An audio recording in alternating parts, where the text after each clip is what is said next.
Alright, still tired, but doing my vlog based on my first experience at Power Morphicon and my first con on the other half of the United States. Power Morphicon is actually a convention that I've been aware of for quite some time, but it's something that I've never actually bothered attending. However, since so many people were actually harassing me the day they announced Masahiro Inoue as one of their guests, I was like, so I went.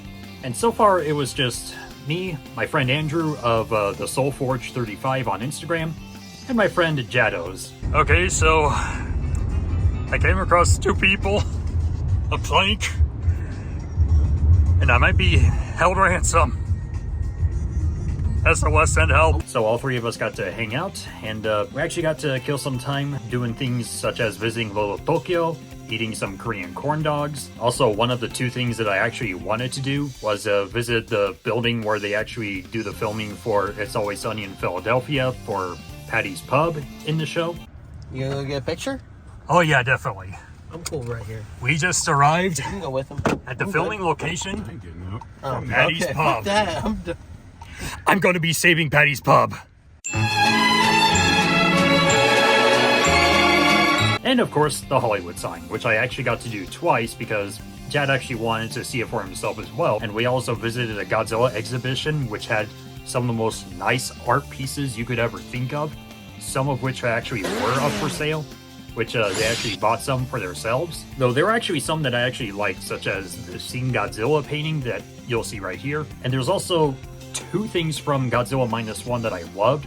One, which was an oil painting, which was, despite it being 2D, it looked so 3D.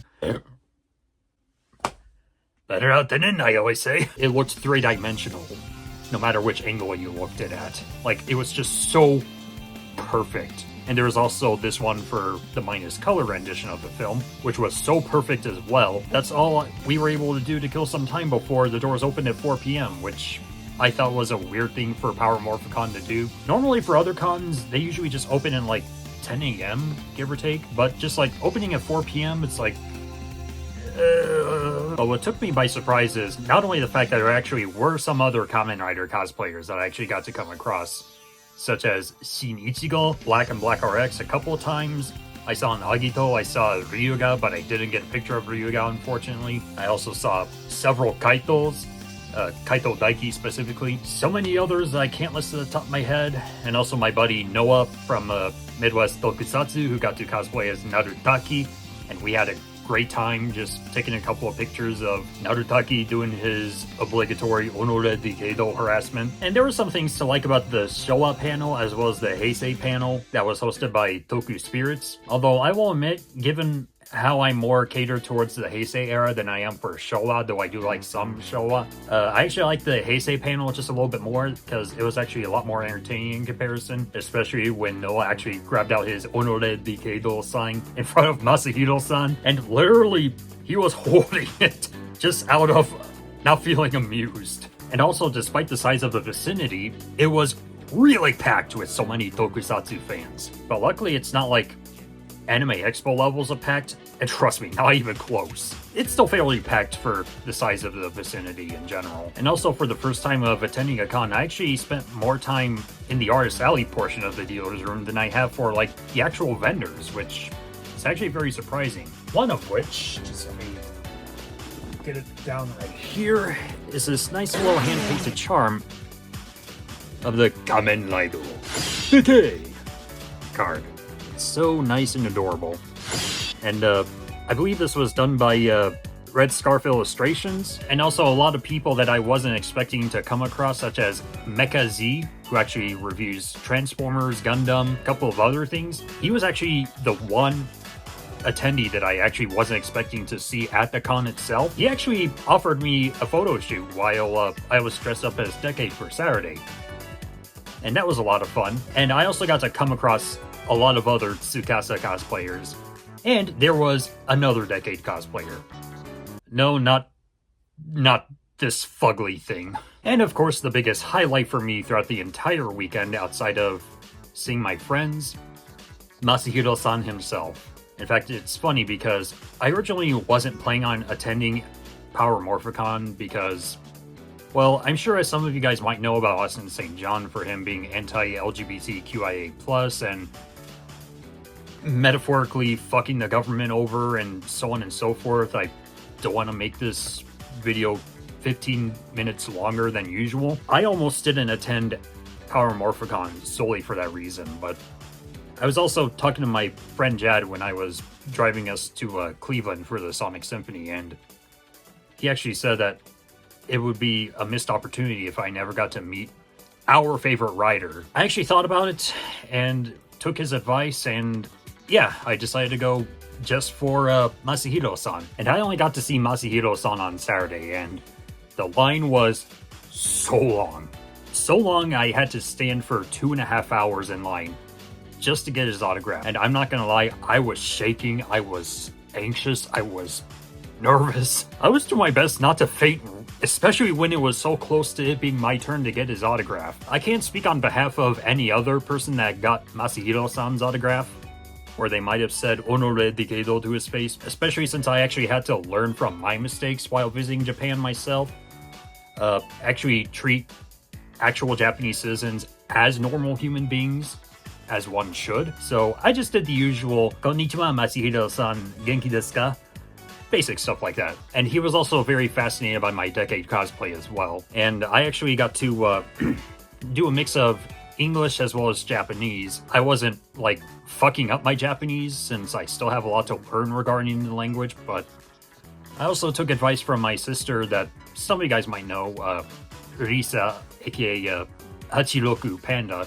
She gave me advice on how to actually interact with certain celebrities a certain way. So instead of like using English, I avoided that, and I actually took her advice, and I said to Masahiro-san, "It's an honor to meet you, and I'm glad you're here. You actually became my first Kamen Rider series to watch, and I apologize about my minimal Japanese, but I just want to say Masahiro-san no yoseki kanpeki desu." To which he actually responded, "Arigato."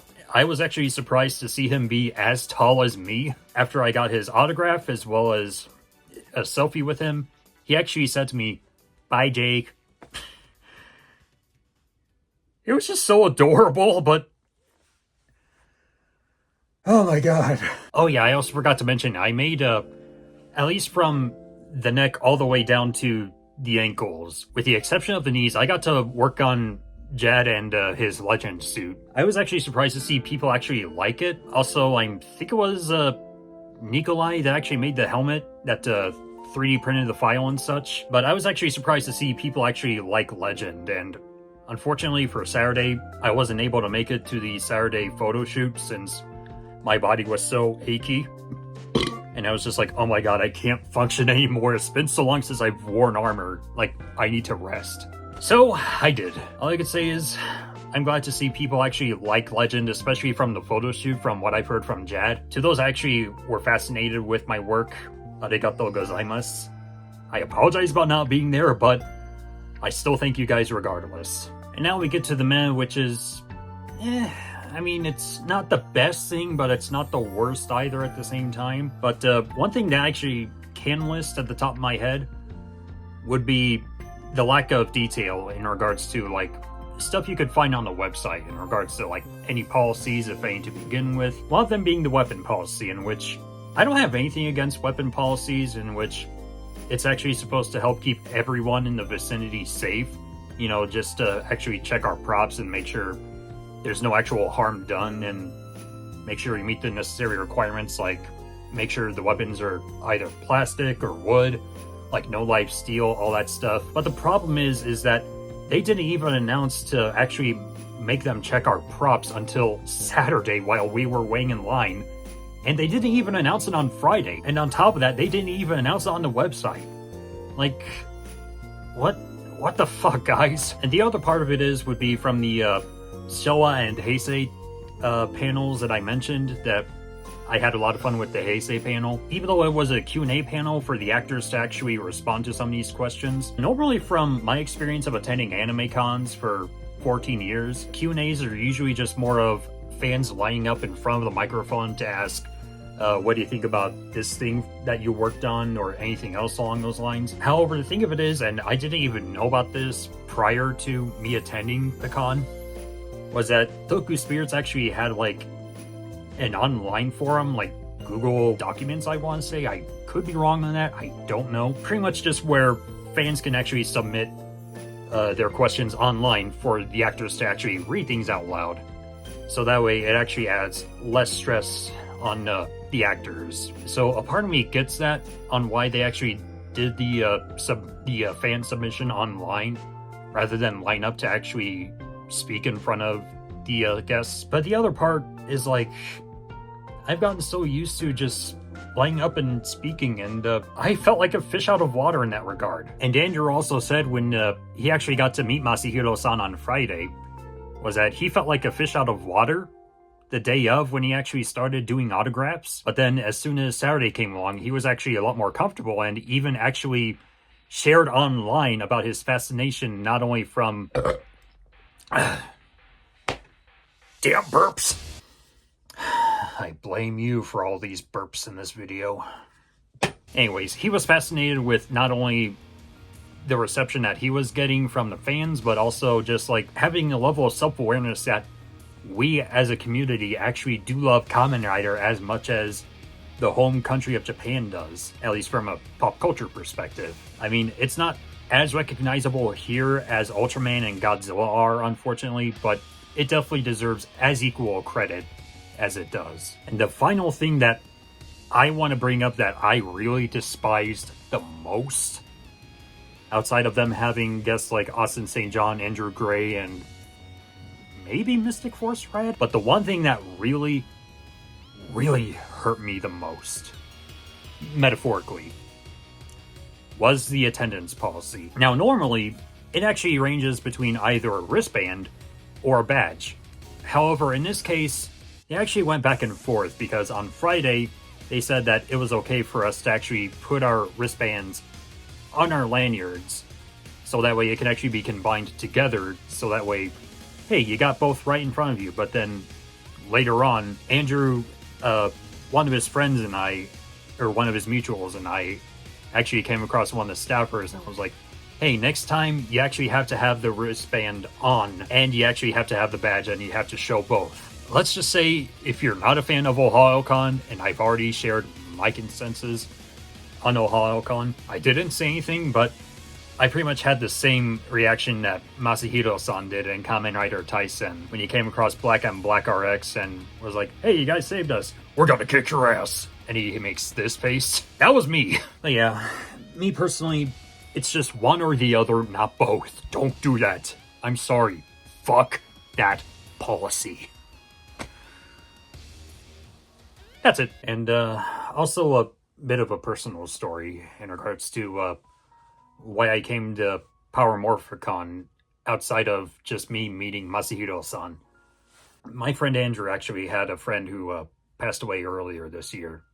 And he said that he was actually going to attend Morphicon just to see Masahiro-san himself. He actually offered me to take his place instead, and he also took Plank with him, which was actually from his father, and then he actually said to Andrew, take him with you, and he even had Plank get a couple of pics with other people in the vicinity. Actually, he said that he wanted to be there in spirit, or he wanted to bring Plank with him, as in, like, Sam, that's Andrew's friend, just be there in spirit. I never got to know Sam all that well, personally, but I know what it's like losing a friend in general via a form of death.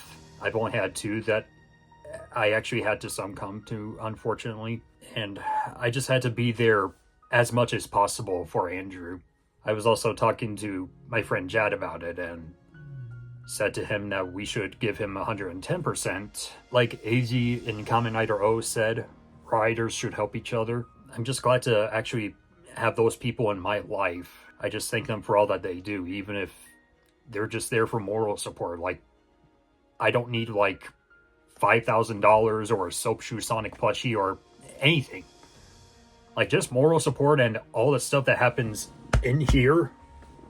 I'm fine from those pounds, by the way. Like, that's what matters the most to me. I just want to thank everyone for all that they do. For those that actually do follow me on TikTok and Instagram as well, I've mentioned about me retiring cosplay, even though I've already mentioned my negative thoughts regarding Morphicon and how it traumatized me. But I feel not only because of how the cosplay community, I know there are people that actually do like my work, and I applaud those people. But there are actually some people that actually follow me on Instagram and say to me, I'm sad to see you retire, but I wish you the best on your endeavors. And arigatou gozaimasu to you guys about that. I feel it would be best if I stepped away from the cosplay community. Because not only is it better for my sake and everyone else's sake, but it's also better for me up here. But good news is, I'm not going anywhere. Because I'm still going to be making content, and there's actually some videos that I would like to make. I feel retiring cosplay is the best thing for me to do, but to actually get back into content creation is another thing that I'd like to do. So for those wondering if I'm going to disappear, don't worry. And even though if I'm not the best guy to give advice to, I'll at least be all ears for anyone, even if it's genuine criticism. So that's all I gotta say. To everyone I got to encounter at Power Morphicon, arigato. And to Andrew and Jad, arigato for keeping me company as well. And to everyone else that has my back as I do for theirs as well, arigato. So, in the meantime, I am gonna rest and stay the ride alive.